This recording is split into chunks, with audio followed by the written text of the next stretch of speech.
이 아픔의 고통이 이번 주로 끝이 나기를 주의 이름으로 간절히 소망을 합니다.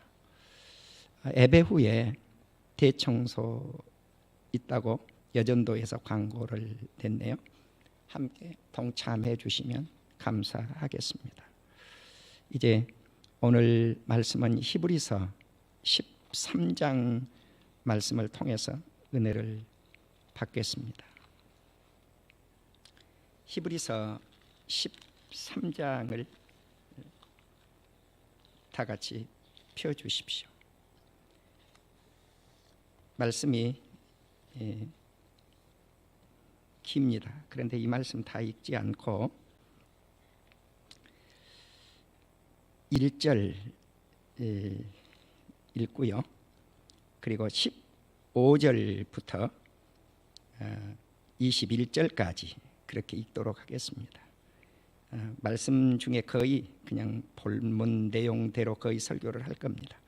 그래서 히브리서 13장 1절을 읽고 15절로 건너뛰어서 21절까지 읽도록 그렇게 하겠습니다. 다 같이 히브리서 13장 1절을 읽습니다. 시작. 형제 사랑하기를 계속하고 15절입니다. 그러므로 우리는 예수로 말미암아 항상 찬송의 제사를 하나님께 드리자. 이는 그 이름을 증언하는 입술의 열매니라. 오직 선을 행함과 서로 나누어 주기를 잊지 말라. 하나님은 이 같은 제사를 기뻐하시느니라. 너희를 인도하는 자들에게 순종하고 복종하라. 그들은 너희 영혼을 위하여 경성하기를 자신들이 청산할 자인 것 같이 하느니라. 그들로 하여금 즐거움으로 이것을 하게 하고 근심으로 하게 하지 말라. 그렇지 않으면 너희에게 유익이 없느니라. 우리를 위하여 기도하라. 우리가 모든 일에 선하게 행하려 함으로 우리에게 선한 양심이 있는 줄을 확신하노니 내가 더 속히 너희에게 돌아가기 위하여 너희가 기도하기를 더욱 원하노라.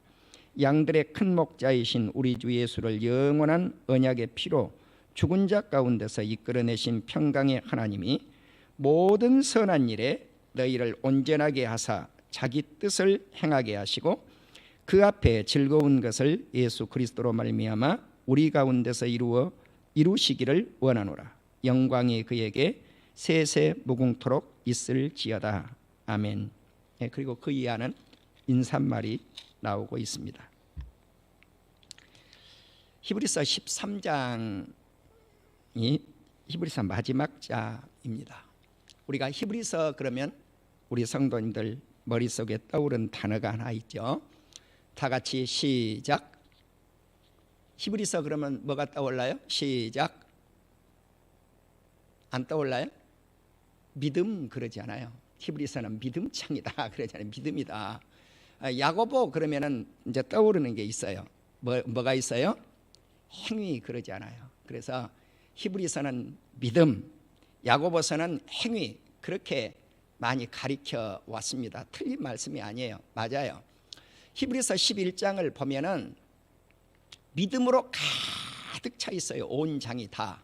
그래서 믿음은 바라는 것들의 실상이요 보지 못하는 것들의 증거니 선진들이 이로써 증거를 얻고 살았다고 하는데 이제 어떤 선진들이 증거를 얻었는가 해서 아벨부터 쫙 나와요. 믿음의 사람들이. 그래서 순교당한 사람들, 무명의 용사들 다 이런 사람들이 어떤 사람들이었는가? 믿음의 사람들이었습니다.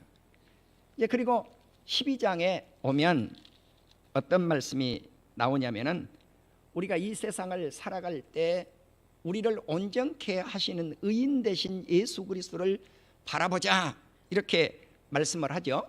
그리고 나서 징계가 없으면 사생자라라고 하는 말씀이 나와요. 그래서 이제 징계를 왜 하나님이 우리에게 징계를 하시는가 하는 말씀이 나오고 그리고 마지막 13장에 넘어오면은 히브리서는 많은 성도들이 믿음에 관한 말씀입니다 이렇게만 우리가 알고 왔는데 믿음에 관한 말씀이 아니고 온통 읽으면 어떤 말씀이 거의 나와 있는가?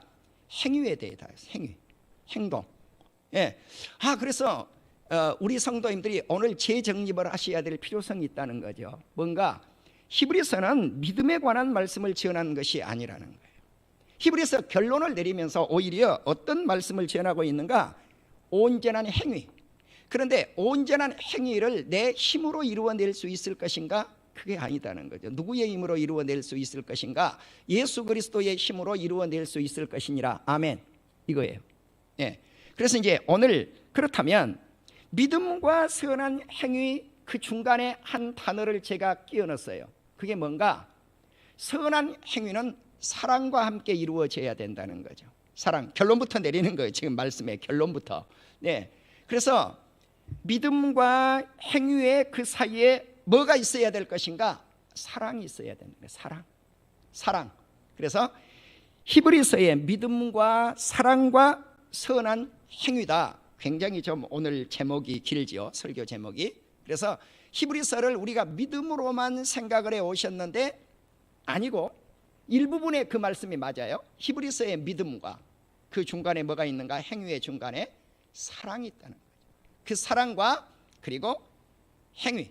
근데 그 행위가 어떤 행위인가? 선한 행위라는 거예요. 선한 행동이라는 거죠. 그래서 히브리서 13장에는 어떻게 우리가 선한 행동을 하고 살 것인가 하는 말씀이 1절부터 나열이 되어 있어요. 그러면 이제 이 선한 행동, 하나님께 드리는, 이웃에게 드리는 선한 행동이 뭔가? 이것이 하나님께 드리는 제사라는 거죠. 하나님께 드리는 제사인데 그 제사가 어떤 제사인가? 기뻐하는 제사랍니다. 우리가 이웃에게 선한 행위를 하는 것이 이것이 제사라는 거예요. 오늘 우리가 이렇게 구약의 용어로 본다면 오늘 예배를 드리고 있는 거 이게 제사예요. 그러나 이제 신학자들은 그걸 되게 따져요. 제사라는 용어를 쓰지 말라는 거예요. 왜? 예수님이 제물이 되셔서 십자가 위에서 완성시켰는데 왜 구약의 용어를 계속 우리가 써야 되느냐는 거죠. 그런데 그럼에도 불구하고 히브리서 저자가 그 제사라는 용어를 오늘 쓰고 있어요. 그렇기 때문에 우리가 예배가 무엇인가, 구약의 제사가 무엇인가 의미를 바로 안다면 그것을 이제 예를 들어서 이 강대상이 뭐겠어요? 요즘은 그런 경향이 그래도 많이 이렇게 누그러뜨려졌어요. 우리가 옛날 이렇게 거슬러 올라가면은 1950년대, 60년대 일제시대 때 이렇게 거슬러 더 올라가면요, 이 강대상을 일반 성도님들이 접근하면 돼요, 안 돼요? 절대로 접근하면 안 돼요. 아이들이 여기 오면 안 돼요. 왜? 예, 이 제단이라고 그랬다고요. 제단이라고 이름을 많이 붙였어요. 예, 그런데 뭐 아이들이 올라와서 뛰어놀아도 아무런 상관이 없지요. 아이들인데. 그러나 상관이 없음에도 불구하고 그러나 예배 의식을 고취시키기 위해서 뛰어놀면 안 되는 거예요. 예. 그러면 왜 이게 가능한가? 아이들이 뛰어논다고 해서 야 이놈아 하고 절대 우리 예수님이 매 때리지 않아요. 또 이제 목회자들이 두 가지 반응이 있을 거예요. 예배 시간에 아이들이 여기 올라왔다 그러면 막 호통을 치는 목사님이 계실 거고, 또 어떤 목사님은 웃음으로 대치하는 목사님이 계실 거예요. 그러면 전자가 옳으냐 후자가 옳으냐 이건 논쟁거리가 대상이 아니다는 거예요. 왜? 전자의 목사님, 훈계를 하셨던 목사님의 입장에서는 이 아이를 어려서부터 잘 가르쳐야 되겠다고 해서 훈계한 거예요. 그런데 아이가 좀 떠드는 거 어때? 예, 내 같은 스타일이죠. 예, 그러니까 내 같은 스타일이 100% 옳다는 것만은 아니에요. 앞에 엄격하게 교훈을 했던 훈계한 그 목사님도 바르다는 거죠. 예, 그래서 우리가 이 예를 들고 있는 거예요. 이 강대상 여기가 이게 제단인가? 엄격히 보면 제단 아니에요. 예, 우리 성도님들이 앉아 계시는 그 공간이나 여기 공간이나 다를 바가 하나도 없다는 거죠. 그럼에도 불구하고 이제 제단이라고 하는 그런 용어들을 썼어요, 우리가. 그러면 그 용어를 썼는데 신학적으로는 그것이 문제가 있을지 모르지만 신앙적으로는 나는 그렇게 큰 문제가 없다고 보는 목회자예요. 그 다음에 또 이런 거예요. 한 예를 든다면 그냥 떠올라서 말씀을 드리는 거예요. 우리가 교회 안에서 1000번째 그래요. 그러면 신학자들한테 가보세요. 1000번째 그 이야기를 많은 신학자들은 비판을 한다고요. 목사님들이 잘못 가르치고 있다고. 한국교회 성도님들을 1000번째가 뭐냐? 1000번째가 예, 그러면 영어로 보면은 신학적으로 맞아요. 저도 동의해요. 솔로몬이 1000번제를 드릴 때 오늘날 교회에서 드리는 무슨 헌금 봉투 1000번제 봉투를 딱 갖춰놓고 오늘 한번 아침에 새벽 기도 때 한번 예배 드리면서 뭐 몇천 원을 드리든 몇만 원을 드리든 자기 능력껏 드려오잖아요, 우리가. 예? 그래서 이것을 1000번 한번 하나님 앞에 예배도 드리고 애물도 드려보자. 그래서 1000번제라고는 용어를 써서 진행을 해요. 그런데 성경에도 없는 걸 왜 그렇게 하느냐고, 목회자들이. 네. 그래서 비판을 가해요. 그러나 나는 그 용어 자체가 잘못됐는지는 모르겠으나 솔로몬이 한꺼번에 1000번제를 드렸지 나누어서 드린 건 아니에요. 분명히 성경을 보면. 그럼에도 불구하고 솔로몬은 부자였기 때문에 한꺼번에 소도 1000마리 정도 드릴 수 있었을 거 아니에요. 그런데 우리는 소를 1000마리 정도 한꺼번에 드릴 수 없다면 쪼개서 나누어서 그걸 뭐 100번 드리면 100번제가 될 것이고 500번 드렸으면 500번제라고 이름을 붙일 것이고 1000번 드렸으면 1000번제라고 드릴 수 있을 거라는 말이죠. 그런데 그걸 번제라고 쓰잖아요, 우리가 구약 용어를. 신약임에도 불구하고. 그렇기 때문에 의미를 살리는 데 중요하더라고요. 의미를. 나는 그렇게 생각을 해요. 여러분요, 1000번제를 드리고 기적이 일어난 분들 많아요. 나 역시 1000번제를 몇 번 드려봤어요. 제가 드렸는데 드리고 났을 때의 그 감동은 드리지 않을 때하고 비교할 수 없다는 거죠. 예, 비교할 수가 없는 거예요. 솔로몬은 한꺼번에 드렸지만 나는 그 능력이 안 되니까 조금씩 드리는 거죠. 100만 원을 한꺼번에 드린 거다고 이거를 1000번 100만 원을 예배와 함께 1000번 내가 아침마다 예배를 드려보겠습니다. 그리고 새벽 기도를 드리면서 한 번 드릴 때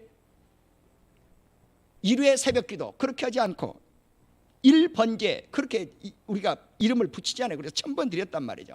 하늘나라로 가셔버린 양재철 목사님 기억이 나네요.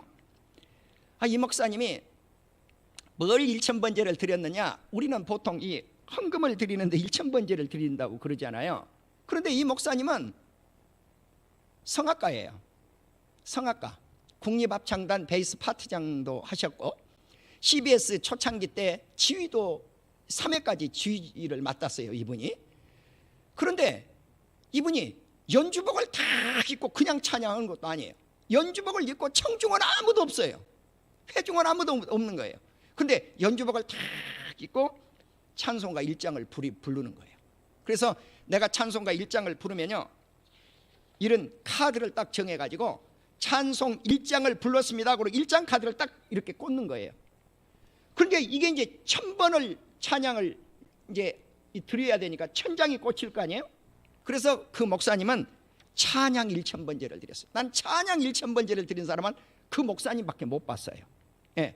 그런데 1000번제를 딱 찬양 1000번제를 드리니까 역사가 일어난 거예요. 이 목사님에게 무슨 역사가 일어나느냐, 방언이 터지더라는 거예요. 할렐루야.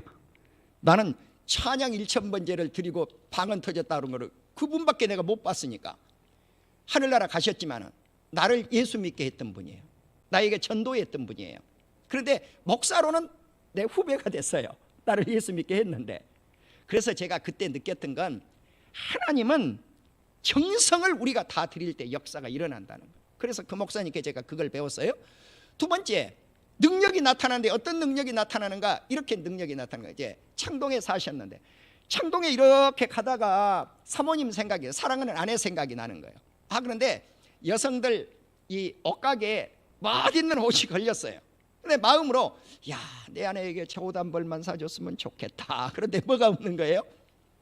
이 동그랑땡이 없는 거예요. 머니가 없어요. 그런데 놀라웠게 그 이튿날 자기가 생각했던 똑같은 옷을 한 분이 가져왔더라는 거죠. 사가지고. 그래서 그때 무엇을 느꼈느냐, 1000번제를 드리고 나니까 마음에 먹은 대로 주님이 역사하는 능력을 베풀어 주시는구나. 여러분, 여기서 지금 우리가 생각해야 될 것이 있는 거죠. 그래서 예수 그리스도를 믿는다고 하는 것은 비판만 가하는, 어떤 신학적으로 비판하는 대상이 아니라 어떻게 우리가 정성껏 있는 힘을 다해서 우리 주님을 섬겨보려고 하는 것, 이것이 제사라는 겁니다. 아멘. 아멘. 그래서 이것이 기쁜 제사라는 거예요. 기쁜. 그래서 우리 주님은 오늘 이 시간 예배를 드리는데, 우리가 오늘 헌금 시간이 있었잖아요. 헌금만 주님이 받느냐는 거죠. 아니죠. 첫째는 뭘 받아요? 우리 몸뚱어리 밟지 않아요. 몸뚱어리. 네, 우리의 마음을 받지 않아요. 우리의 영혼을 받지 않아요. 또 우리 사랑하는 성도님들이 평상시 교회에 나오셔서 굳은 일들을 하신단 말이에요. 굳은 일들. 굳은 일을 누가 하라고 그걸 하냐고요. 못해요. 굳은 일. 지저분한 청소를 손으로 만지고 싶은 거 누가 있겠어요? 내가 가끔 봐요. 우리 집사님 가운데 내가 누구라고 태진 않아요. 여러분 그냥 아셔요.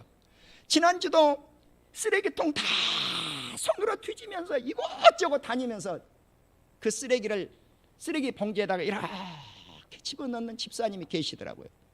그거 누가 하라고 하는 거 아니에요. 그거. 예. 은사 못 받으면 못 합니다. 은혜 못 받으면 못 해요. 그거를요. 여러분 그것도 하나님께 드리는 제사입니다. 아멘. 섬김이에요. 섬김. 예, 다른 용어로는 주님을 섬긴단 말입니다. 그래서 오늘 히브리서 13장이 이와 같이 하나님을 섬김의 제사, 이와 같은 경배도 소중하지만 사람들에게 어떻게 선을 베풀 것인가 하는 이것도 하나님이 기뻐하는 제사라는 거죠. 자, 그래서 히브리서는 믿음만을 강조하고 있는 것이 아니라 마지막 장에서 무엇을 나타내고 있는가? 행위.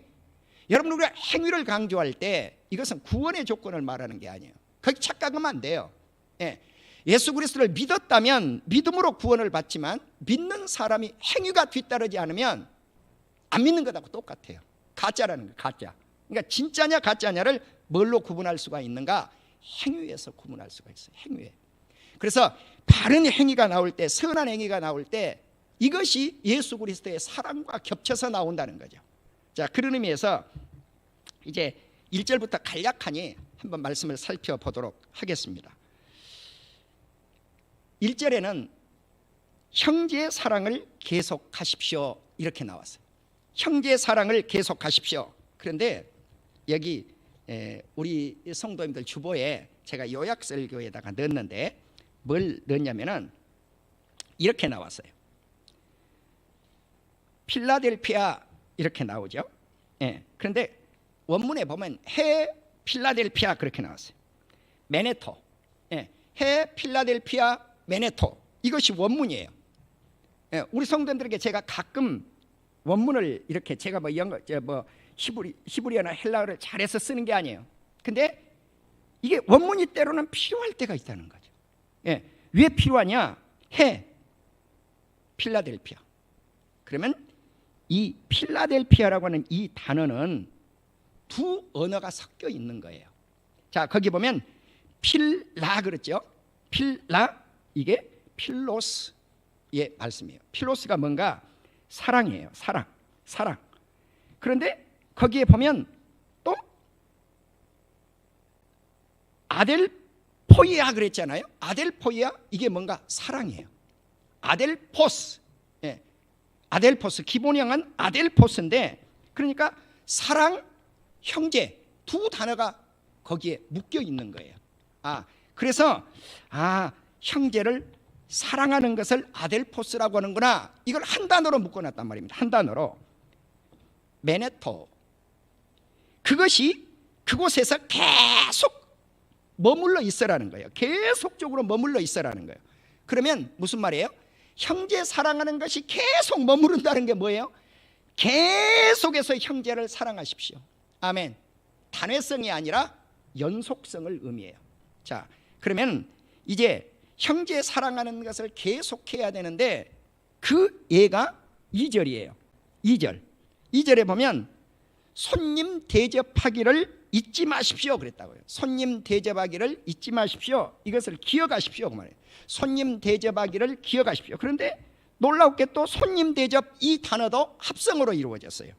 우리말로 보면은 한 단어 한 단어로 돼 있잖아요.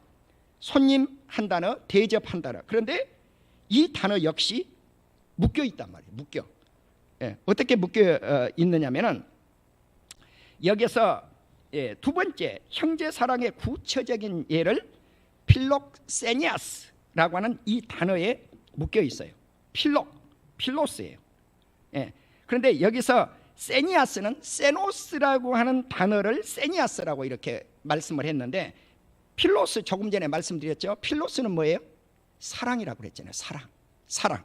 그러면 이 세니아스라고 하는 세노스 이게 뭔가 낯선 사람, 우리말 번역에 나그네예요. 나그네. 그러니까 나그네를 사랑하라고 하는 말씀이구나 하는 걸 알 수 있죠. 나그네 사랑, 낯선 사람을 사랑하는 거예요. 그러니까 우리가 손님을 대접하는데 이것이 구체적으로 나타나는 것이 뭘까? 이것이 형제 사랑이라는 거죠. 자, 그러면 이 두 단어 필로스와 세노스라고 하는 낯선 사람을 사랑하십시오라고 하는 합성어를 썼는데 그런 사람들이 누가 있느냐는 거죠. 자, 여기 보면 간략하게 말씀을 했어요. 손님 대접하기를 잊지 마십시오. 이로써 부지 중에 천사들을 대접하는 이들이 있었습니다. 내가 알지는 못했는데 내가 대접을 해놓고 보니까 천사를 대접한 거예요. 예, 하나님께 대접한지를 몰랐는데 대접해놓고 보니까 하나님께 대접을 한 거예요. 이렇게 됐단 말이죠. 예, 그래서 그러면 그런 사람의 예를 두 사람의 인물을 들 수가 있어요. 구약으로 가면 창세기 18장에 보면 아브라함이 천사들을 대접을 해요. 또 창세기 19장에 가면 롯이 천사들을 대접을 해요. 그런데 대접을 할 때 내가 지금 천사를 대접하고 있구나 이걸 잘 몰랐다고요. 왜? 사람으로 등장을 해서 나타났으니까. 그런데 하나님이 등장을 하면서 천사들이 등장을 하는 거예요. 그런데 아브라함에게 찾아왔던 천사가 보니까 세 사람이에요. 예, 사람으로 나타나는데 실은 천사였다는 거죠. 우리 성도님들이 이런 말씀이 신약에서도 등장을 해요. 예, 고넬료라고 하는 사람을 우리가 아시잖아요. 이 고넬료 백부장이 하나님 앞에 기도도 잘해요, 구제도 잘해요, 선한 일을 잘하는 사람이 이 사람이 지속적으로 정기적으로 기도하는 사람이에요. 구제를 열심히 지속적으로 한 사람이에요. 그런데 어느 날 하나님이 천사를 보내가지고 고넬료의 기도를 응답하신 거예요. 네 기도가, 네 구제가 하늘나라에 상달됐다는 거예요. 그러니까 우리가 기도할 때 포기하지 않아야 될 것이 이거죠. 한번 기도했는데 아무런 응답이 없는 것처럼 보여요. 그런데 지나놓고 보니까 응답이 없는 것이 아니라 하나님이 다 차곡차곡 한 단계 쌓아가지고 응답을 다 하셨다는 거죠. 예, 그래서 우리는 이제 아브라함이 그러면 천사를 대접했을 때 행동을 한번 살펴보시도록 하겠습니다. 하나님이 마므레 상수리 나무 아래서 쉬고 있는 아브라함에게 나타나셨어요. 이 날이 아주 날이 뜨거워요. 뜨거우면 우리가 그늘 밑을 찾지 않아요? 마찬가지로 아브라함도 그렇게 해서 이 장막에 딱 앉아 있었는데 하나님이 이곳에 나타난 거죠. 그런데 또 나타났는데 어떤 사람들 셋이 등장을 한 거예요. 이 사람 셋이 누군가? 천사들이에요. 이 맞은편에 천사들이 딱 와 있는 거죠. 그래서 그들을 보고 장막문에 앉아 있었던 아브라함의 행동이에요. 달려갔어요. 누구를? 천사들에게. 그래서 그들을 영접합니다. 그리고 몸을 쫙 굽혀요. 그러면서 내 주여 은혜를 입었으면 원하건대 종을 떠나지 마시고 내가 물을 조금 가지고 올 테니까 여기 조금 쉬고 계시라는 거예요. 예, 나무 그늘 밑에서 쉬고 계시라는 거예요. 왜? 그럼 이 물은 무슨 물이에요? 발 씻을 물이에요. 이것이 구약의 전통적인 예지요. 이제 내 집에 어떤 분이 찾아오면 제일 먼저 대접하는 게 뭔가? 물이에요. 물. 예, 뭘 하는가? 손도 씻고 발도 씻고 하는 거. 이게 1차예요. 2차는 뭔가? 집으로 모셔서 쉬게 하고 먹을 것을 대접하는 거죠. 주무시게 하는 거죠. 이제 이런 단계인데 그들에게 달려갔다는 거죠. 달려가서 이제 두 번째는 내가 떡도 조금 가지고 올 테니까 상쾌한 마음으로 쉬셨다가 가십시오. 그러니까 네 말대로 하겠다 그래서 그 다음에 행동이에요. 장막에 있었던 이 아브라함이 이제는 어디로 달려가는가? 부엌으로 달려가는 거예요. 부엌으로. 부엌에 누가 있어요? 사라가 있어요. 사라 보고 하는 말이 속히 고운 가루 3쌀을 가지고 반죽을 해서 떡을 만들려고 그래요. 그러니까 급히 장막으로 달려가요. 그리고 속히 음식을 준비해요. 그 다음에 네 번째 속히 가는 곳이 어딘가? 종들에게 갔어요. 종들에게. 이번에는 하인들을 불러가지고 가축대 가운데 가장 기름지고 가장 좋은 최상급을 준비를 해서 잡았어요. 그리고 하인들 보고 요리를 하라고 그래요. 무슨 요리입니까? 이 소고기 요리 같은 이런 좋은 송아지 요리였어요. 그러니까 우리가 성경에서 보면 고기 중에 최상의 고기가 어떤 고기예요? 소지요. 소, 양, 비둘기인데 그 가운데 가장 부한 사람이 접대할 수 있는 게 뭐예요? 소거든요. 예, 소. 이 소가 정결한 짐승이니까 이 소를 잡았는데 보통 소를 잡은 게 아니라 최상급의 소를 잡았. 기름지고 통실통실한 그런 소, 잘생긴 놈 소, 그런 좋은 송아지 1등급을 잡았어요.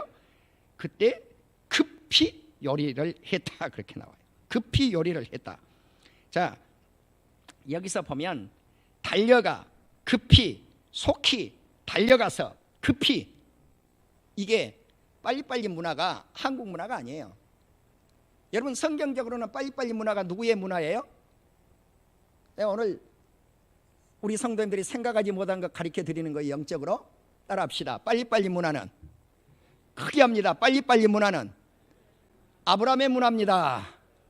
여러분 아브라함이 빨리빨리예요. 아브라함이 빨리빨리예요. 그러니까 여러분 빨리빨리 문화가 나쁜 게 아니에요. 굉장히 중요한 거예요. 왜?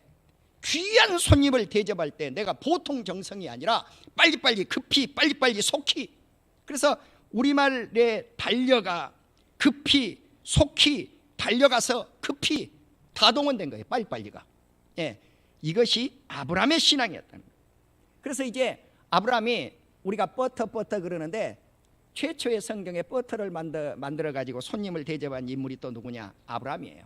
예, 엉긴 젖, 이것이 버터예요. 그리고 우유를 준비해서 이 나무 아래 쉬고 있는 천사들을 했어요. 이들이 잘 먹고 나더니 축복을 주는 거죠. 자, 그러니까 낯선 사람을 대접한 결과가 뭘 것인가? 축복이에요. 낯선 사람을 대접한 결과는 축복이에요. 축복이 꼭 따르는데, 그러면 이 아브라함은 어떤 복을 받았는가? 아이의 출산의 축복을 받았어요. 출산. 우리가 다 알아요. 누굽니까? 시작. 이삭. 아들 이삭을 얻어요. 그런데 이렇게 말씀을 합니다. 이 천사들이 내년 이맘때 반드시 너에게로 다시 돌아오겠다는 거죠. 실은 누구예요? 하나님이 돌아오겠다 그 말이에요. 천사들 모습으로 통해서 내 아내 사라에게 아들이 있으리라. 그런데 조건은 아무것도 안 맞아요. 왜? 둘 다 늙었어요. 나이가 많아요. 예. 두 번째, 여성으로서 생리가 끊겼어요. 그러니까 아들을 낳을 수 없는 조건이죠. 외형적 형태, 자연환경적 조건은, 생리적 조건은 다 웃어 넘길 수밖에 없어요. 그래서 사라가 속으로 웃었다 그랬어요. 웃으면서 내가 노쇠했고 내 남편도 늙었는데 무슨 즐거움이 있겠는가? 무슨 아들을 낳을 수 있겠는가? 예. 그랬더니 하나님이 그것까지도 다 아시고 왜 웃었느냐는 거죠. 왜 웃었느냐는 거예요. 내가 늙었거늘 어떻게 아들을 낳으려 하느냐? 그때 창세기 18장 14절에 말씀이에요. 여호와께서 능치 못한 일이 있겠느냐? 하나님께서 능하지 못한 일이 있겠느냐? 하나님은 불가능한 것이 없다는 거죠. 여러분 우리가 이 말씀을 신약으로 오면 누가 아이를 못 낳았어요? 세례 요한의 아버지 엘리사벳, 어머니 엘리사벳, 사가랴가 아들을 못 낳았어요. 또 누가 아이를 지금 가지고 있지 않아요? 마리아. 네. 마리아는 사랑도 나누지 않았는데 처녀였는데 예수 그리스도를 잉태하지 않아요? 이때 마리아가 사용했던 말씀이 이 말씀을 받아서 사용하는 거예요. 대저 하나님의 모든 말씀은 능치 못하심이 없느니라. 예. 그래서 NIV 성경을 보면은 하나님은 말씀으로부터 실패함이 없다 그렇게 나와요. 실패함이 없다. 그런데 이 말씀을 똑같은 말씀인데 킹제임스 버전 성경은 뭐라고 그랬냐면은 For with God nothing shall be impossible. 하나님과 함께하면 불가능이 없다는 거죠. 예. 하나님이 함께하시면 불가능이 없어요. 모든 것을 가능케 한다. 출산할 수 있다. 아멘. 실패하지 않는다는 거죠. 예, 그렇습니다. 사랑하는 우리 성도 여러분, 오늘 우리는 환경적 여건 속에서 도무지 불가능한 것을 하나님의 말씀은 가능케 한다. 우리 주님이 함께 하시면 가능케 한다 라고 하는 이 말씀이 우리들의 말씀이 될 수 있기를 주의 이름으로 축원합니다. 그러면 이 말씀이 그냥 뚝뚝 이복이 떨어지는 것이 아니라 낯선 사람에게 대접을 했을 때, 선한 역사를 베풀었을 때 이런 역사가 일어난다는 거예요. 창세기 19장 1절에 보면 저녁 때 이번에는 이제 이 천사들이 어느 집으로 갔는가? 아브라함의 조카 롯의 집으로 간 거예요. 예, 롯의 집에 갔어요. 근데 똑같은 천사들이에요. 이 천사들이 이제 저녁 때 이제 롯의 집을 갔는데 그때 소돔 성문에 앉아 있었어요. 누가? 롯이. 근데 아브라함의 행동하고 똑같아요. 가서 뛰어갔다는 말씀은 없는데 영접은 했어요. 아브라함도 땅에 엎드려서 그들에게 절을 했는데 롯도 똑같이 그렇게 했어요. 그러면서 하는 말이 우리 집에 들리셔서 발도 씻으시고 주무시고 아침에 일찍 가십시오. 그러니까 아브라함이 대접했던 것하고는 어떻게 보면 더 고차원적인 대접이에요. 왜? 집으로 모셔 드렸으니까. 그런데 문제는 뭐냐? 저녁 때였으니까. 저녁 때였으니까. 그러죠? 자, 그래서 이제 거리에서 우리는 밤을 새겠다. 그런데 간청을 해서 롯이 자기 집에 모시게 돼요. 아, 그러니까 대접하는 것도 간청이 필요하구나 이거죠. 낯선 사람이 왔는데 간청을 해서 내 집에 모신다는 건 쉽지가 않잖아요. 그런데 간청해서 내 집에 모셨더니 어떤 역사가 일어났는가? 이제 롯이 구원을 받아야 되겠는데 소돔과 고모라가 멸망을 당할 때 거기서 빠져는 나왔어요. 누구와 함께? 자기 두 딸과 함께. 그러니까 우리가 소돔 땅에 10명만 의인이 있었으면 하나님이 죽이지 않고 소돔을 구원시키겠다고 그러는데 의인이 몇 명밖에 없으니까 3명밖에 없어요. 3명. 자, 그런데 여기서 우리가 롯이 사용했던 단어라는 거죠. 이 단어가 뭐냐? 19절에 보면 19장 19절에 보면 주께 내가 은혜를 입었습니다. 주님의 그 인자를 내게 베푸사 내 생명을 구원하시는데 그런데 내가 도망할 곳이 없습니다. 내가 도망할 곳이 없습니다. 그러니까 지금 내가 여기서 도망을 가면 재앙을 만날 것 같으니까 저 가장 가까이 있는 소알이라고 하는 산으로 나를 도망가게 하여 주시옵소서 그랬다. 소알이라고 하는 산. 하나님은 여기서 무엇을 나타내 주셨는가? 구원, 생명이라고 하는 것을 나타내 주셨다는 거예요. 그러니까 우리가 낯선 사람을 대접했을 때 무엇까지 얻을 수 있는 역사가 롯에게 나타났는가? 구원과 생명이 일어났다. 생명. 모든 사람들이 절망 가운데 다 멸망받아 죽을 수밖에 없는 환경 속에서 살리는 구원의 은총을 베풀어 주셨다고 하는 사실입니다. 이제 3절에 오면 감옥에 갇힌 죄수들과 학대받은 사람들을 기억하십시오. 여러분, 우리가 억눌린 사람들 그리고 감옥에 갇힌 죄수들, 참 하나님은 신비해요. 뭐가 신비하냐면 우리 교회 성도님들 한 2분, 한 3분이 지금까지 원치 않았겠지만 감옥에 가신 분들이 계셨어요. 그런데 그것을 계기로 해가지고 지금까지 몇 년 됐는데 그분들이 감옥에 들어갔다 나온 지가 몇 년 됐는데 감옥에 계신 분들이 가끔 우리 교회에 요청을 한단 말이에요. 5만 원만 보내주십시오. 7만 원만 보내주십시오. 10만 원만 보내주십시오. 은혜 잊지 않겠습니다. 그래서 거기서 오는데, 감옥에서 오는데 정말 이거 안 해줄 수 없어요. 그럼 이제 보내요. 그러면 또 잊어버리고 8년이나 7개월 8개월쯤 지나면 또 와요, 이 편지가. 그래서 어떻게 이것이 전달되었는가 했더니 자기들 입으로 전하는 거예요. 여러분, 예를 들어서 서울의 모 교도소에 있다가 저 지방의 어떤 교도소로 간 거죠. 그러면 그 교도소에 가서 나팔을 분다고요. 백배교에 연락을 했더니 그래도 보내주더라. 그게 지금까지 연결이 되고, 아무튼 작년까지 연결이 됐어요. 전사님 작년 한 10월쯤 됩니까? 그럴 거예요. 작년 10월까지. 금년에도 또 나는 그분들에 의해서 연결되리라고 봐요.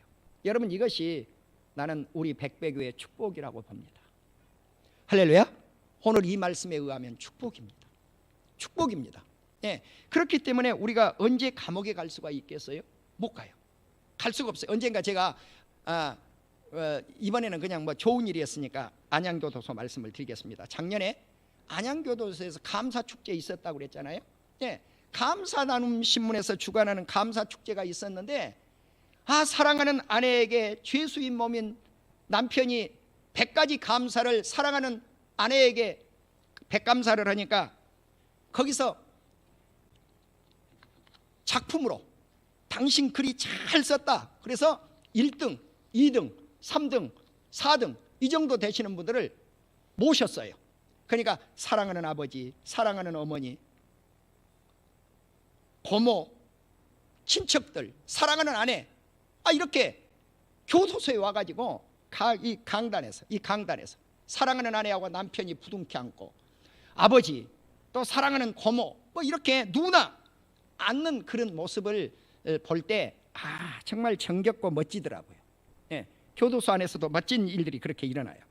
여러분, 우리가 이처럼 감옥에 있는 죄수들, 또 학대받은 사람들을 우리가 기억하고 잊지 않고 그들에게 조금이라도 도움을 줄 수 있고 방문해서 위로할 수 있고, 그래서 다시는 죄를 짓지 마십시오, 복되게 사십시오, 거룩하게 사십시오, 예수 그리스도를 잘 믿고 사십시오, 이렇게 우리가 복음을 전할 수 있는 기회가 된다면 이것이 선한 행위들이라는 것입니다. 네 번째는 결혼식을, 우리말 성경에는 결혼을 소중히 여기고 그랬어요. 귀중히 여기고 그랬어요. 존귀하게 여기라고 그랬는데 원문에 보면 결혼식을 존귀하게 여기라는 거예요. 여러분, 이 말씀을 받을 때 재혼하신 분도 계시고 또 뭐 세 번째 결혼하신 분들도 이 방송을 통해서라도 계실 줄 알아요. 첫 번째 결혼을 했다면 두 번 결혼이 없기를 바랍니다. 두 번 결혼식을 했다면 세 번 없기를 바랍니다. 아멘. 세 번 결혼식을 했다면 네 번째가 없기를 바랍니다. 그래서 이 본문이 뭔가 결혼식을 존귀히 여기라는 거예요. 존귀히 잊지 말라는 거예요. 우리가 결혼을 해서 한평생 동안 사랑하는 남편과 아내가 끝까지 생을 마감한다고 하는 게 그게 쉬운 게 아니에요. 뭐 목회자 가정, 뭐 거룩하고 뭐 굉장히 알콩달콩 그냥 사랑의 깨만 쏟아 부어질 것 같은데 우리 성도님들 가정이나 별 다를 바 나는 없다고 봐요. 왜? 나는 차 안에 가면서도 가끔 우리 성도들 계시는데 내 아내하고 다툴 때도 있는걸요. 그것이 인간의 모습이거든요. 뭐 그렇죠. 그래서 내가 가끔 우리 성도들에게 내가 살아가는 모습을 우리 성도들이 비디오로 본다면 정념이가 뚝뚝 떨어질 때가 있을 겁니다. 내 그런 말씀을 표현하잖아요. 그래서 제가 이제 집을 정리를 제대로 안 갖추고 살았는데 집을 매각을 해야 되겠거든요. 그래서 오랜만에 집안 청소, 대청소를 한 거예요. 왜? 뭐 하려고? 집을 매매를 하려고. 그러니까 이제 다른 때보다도 이 청결하게 유지가 되더라고요. 요즘 제가 보니까. 그래서 우리 집에 개혁 아닌 개혁을 한번 해보았습니다만은 인간이 살아가는 모습은 어느 가정이나 비슷해요. 그렇지만 한번 결혼을 했던 그 결혼식을 소중히 여기는 것, 나는 우리 온 가정들이 그렇게 되기를 주의 이름으로 축원합니다. 그렇게 될 때 멋지고 아름다운 가정입니다. 주님 앞에 충성스럽게 살았다고 하는 가정으로서 인정받게 될 줄로 믿습니다. 왜 그런가? 하나님은 음행자와 간음을 심판하기 때문에 그래요.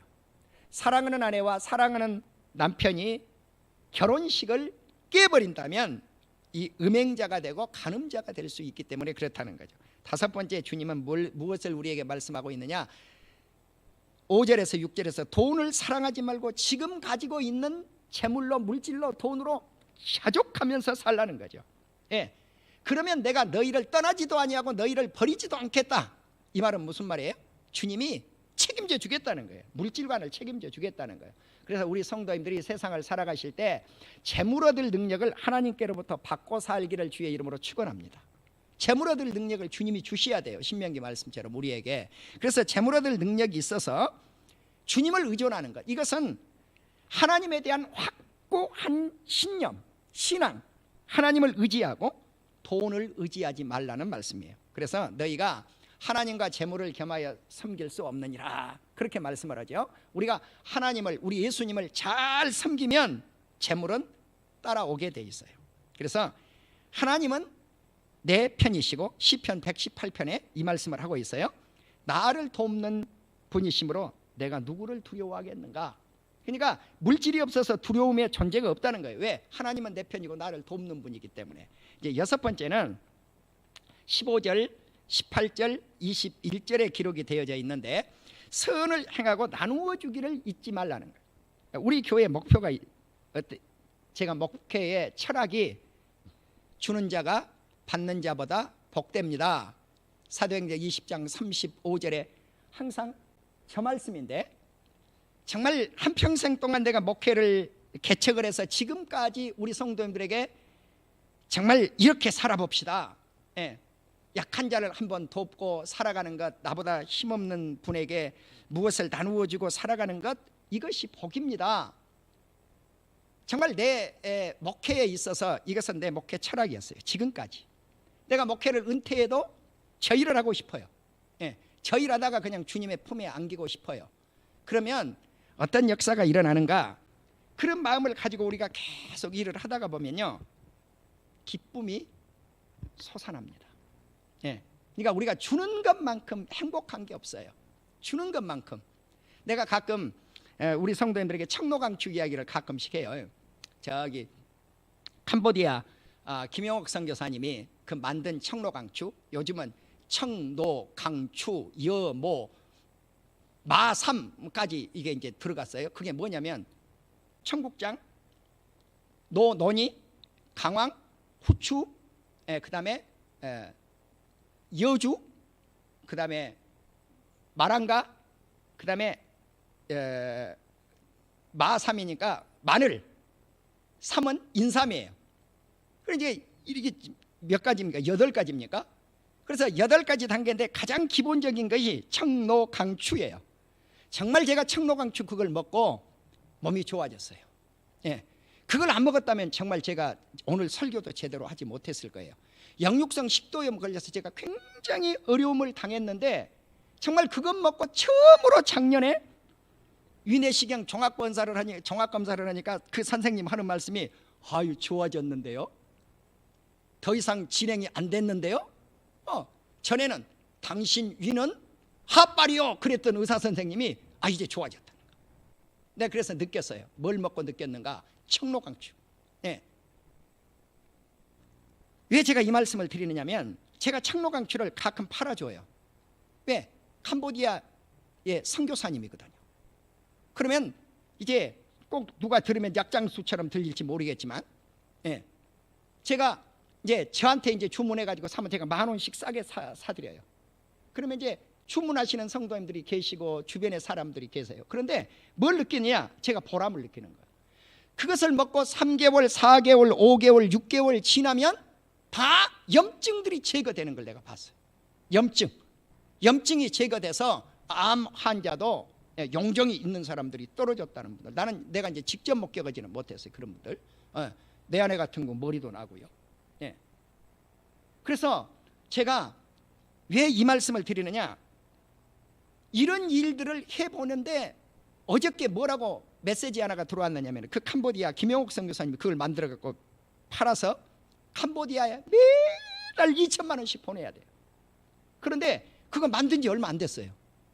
그런데 하나님이 축복을 하셔서 날 보고 이렇게 이야기를 해왔어요. 목사님, 처음으로 돈 빌리지 않고 선교비를 보냈습니다. 할렐루야. 2천만 원 수익이 일어났다는 거죠, 이제는. 예.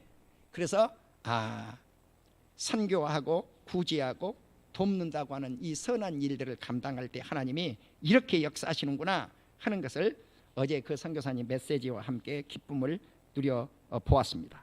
나는 사랑하는 우리 성도님들이, 평강의 하나님은 모든 선한 일에 우리가 온전히 되기를 원하셔요.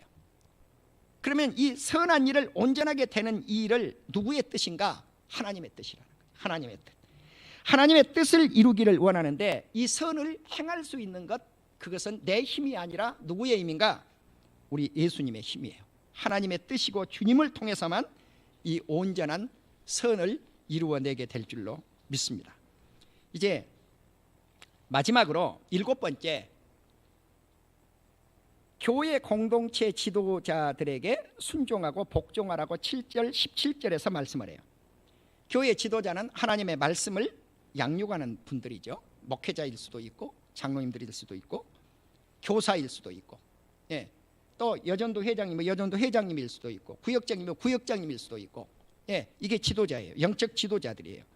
그래서 하나님의 말씀으로 성도들을 인도하는 사람들이 이 지도자들인데 그들의 행실을 자세히 보고 주의해 보라는 거죠. 그리고 그들의 믿음을 본받으라 그랬어요. 참 이게 굉장히 어려워요. 베드로전서 5장을 보면 양무리의 본이 되라 그랬어요. 양무리의 본이 되라. 이게 저 결혼식 주례사입니다. 예. 내가 결혼을 했는데 전도사 때 결혼했거든요. 내 아내하고 내 아내하고 결혼했겠죠, 당연히. 예. 내 아내하고 결혼했는데 우리 목사님이 제목이 뭐냐? 결혼식 주례사 제목이 양무리의 본이 되라. 우리 성도님들 결혼식 주례사 제목 아세요? 아시는 분 거의 없어요. 권사님 아세요? 거기는 예수님도 안 믿고 결혼했을지 몰라. 예. 아신 분 있어요? 결혼식 주례사? 예. 결혼식은 내용은 거의 똑같아요. 헤어지지 말고 한평생 동안 이 하얀 머리 팥불이 되도록까지 오래오래 잘 살라고. 이 말씀은 이제 머릿속에 기억이 되는데 나처럼 양무리의 본이 되라 이런 제목을 준 경우는 드물지 않아요. 목회자였기 때문에 우리 목사님이, 담임 목사님이 내가 전도사 시절에 그런 제목을 준 거예요. 네가 결혼을 지금 하는데 너는 목회자니까 앞으로 성도들의 본이 되어야 될 거니까 이 제목을 준 거예요. 바로 오늘 말씀이에요. 이 말씀이에요. 그래서 우리 목회자들이 성도들에게 목회자를 순종하고 복종하고 이것으로만 끝나는 것이 아니고 목회자 자신에게는 더 성도들에게 그것이 보여져야 된다는 거죠. 자, 그래서 만일에 성도들의 입장에서 목회자가 즐거운 목회를 못하고 근심스러운 목회를 한다면 이 원문에는 근심스러운 목회가 뭐냐? 슬픈 목회예요. 슬픔의 목회를 한다고 하면은 성도들에게 유익이 없다는 거죠. 그래서 성도들에게 목회자는 마지막 우리 성도들의 영혼을 위해서 목양을 해야 될 것이고 하나님 앞에 섰을 때 네가 어떻게 목회했느냐 그러고 주님과 계산을 해야 된다는 거죠. 예, 그것을 생각하고 목회를 하라 그랬어요. 이제 마지막으로 8에서 14절을 보시면 영원히 변함없는 예수 그리스도, 이게 사랑이에요. 사랑을 그래서 제가 제일 마지막에 넣은 거예요. 예수 그리스도의 그 사랑, 영원히 변함없는 예수 그리스도의 그 사랑. 그래서 우리가 믿음과 행함의 중간에 뭐가 있는가? 예수 그리스도의 사랑이 있어요. 우리가 하나님을 향한 사랑 그리고 이웃을 향한 사랑, 이것이 대제사장 대신 예수 그리스도를 통해서만이 우리가 구원을 받고 그 구원받는 그 은총이 과거에도 동일하고 현재에도 동일하고 미래에도 동일해요. 이 말씀이 어떤 말씀이냐면 8절이에요. 예수 그리스도는 어제나 오늘이나 영원토록 동일하시니라. 예수 그리스도께서 우리를 구원하신 방편, 구원하신 방법론이 어제 다르고 오늘 다르고 내일 다른 게 아니라는 거예요. 영원히 변함없이 과거에도 현재에도 미래에도 영원토록 우리 주님은 예수 그리스도를 통해서만 우리가 구원받을 수 있는 이 진리 속에, 이 사랑 속에 있다는 거죠. 그리고 예수님은 자기 백성을 거룩하기 위해서 영문 밖 골고다에서 십자가를 지셨어요. 그 영문 밖이 뭐예요? 예루살렘 밖이에요. 그럼 마치 이 번제 구약의 5대 제사를 보시면 레위기 1장을 보시면 번제가 나와요. 번제가 나오는데 내장, 똥, 오줌, 창자 들어있던 이것들을 어디 갖다 버렸는가? 영문 밖에 갖다가 불살라 버렸다고요. 예, 영문 밖에 갖다 불사른 거예요. 그런데 이게 뭐냐면 이게 예수 그리스도를 상징했어요. 예수 그리스도가 예루살렘 성 밖에 갔다가 똥하고 오줌 버렸던 그곳이 골고다 언덕이에요. 그곳에 예수님을 갖다가 버려버린 거예요. 예. 그래서 거기서 우리 주님이 십자가를 지신 거죠. 그래서 예수님은 자기 백성을 거룩하기 위해서 영문 밖 골고다 언덕에서 십자가를 지신 거예요. 이것이 하나님의 지극한 사랑이죠. 그래서 그 피를 흘리신 그 주님의 사랑을 이제 우리가 어디에다 갖다 베풀어야 될 것인가? 우리 이웃에게, 우리도 예수 그리스도의 그 십자가의 사랑을 우리 주님의 고난에 동참을 하면서 이웃에게 선을 행하는 것, 이것이 사랑입니다. 그래서 믿음과 행위의 중간 속에 예수 그리스도의 사랑, 이 사랑을 가지고 우리가 믿음을 온전히 이루어내는 선한 행동, 이 사랑이 영원토록 깃들여져서 주님의 나라에 이를 때까지 선한 사역이 우리 앞에 펼쳐지기를 주님의 이름으로 축원합니다. 기도하십시다. 주신 말씀 생각